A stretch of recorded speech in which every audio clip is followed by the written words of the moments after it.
Dollar की कीमत को एक बार फिर से पड़ लग गए। आपको ताज़ा तरीन खबर के बारे में अपडेट कर दें कि कराची में इंटरबैंक मार्केट में डॉलर की कीमत 146 हो गई है।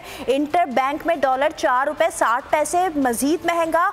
इंटरबैंक में डॉलर तकरीबन 4% महंगा हो गया है। इंटरबैंक में डॉलर की कीमत खरीद 145 रुपये हो गई है। कराची में इंटरबैंक मार्केट की सूरत हाल जहाँ डॉलर की कीमत 146 हो गई है। इंटरबैंक में डॉलर 4 रुपये 60 पैसे महंगा। इंटरबैंक में डॉलर तकरीबन 4% महंगा। इंटरबैंक में डॉलर की कीमत खरीद 145 रुपये है।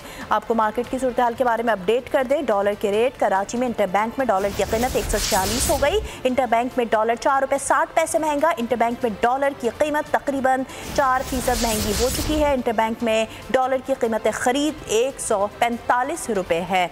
कराची शहर में इंटर मार्केट में डॉलर की कीमत एक बार फिर बढ़ गई और अब 146 रुपये हो गई है। आपको बताएं ये इजाफा जो हुआ है, इंटरबैंक मार्केट में डॉलर 4 रुपये 60 पैसे महंगा हुआ है और ये इजाफा 4% ज़्यादा बताया जा रहा है। इंटरबैंक मार्केट में डॉलर तकरीबन 4% महंगा हुआ है और इंटर मार्केट में डॉलर की कीमत खरीद 145 है।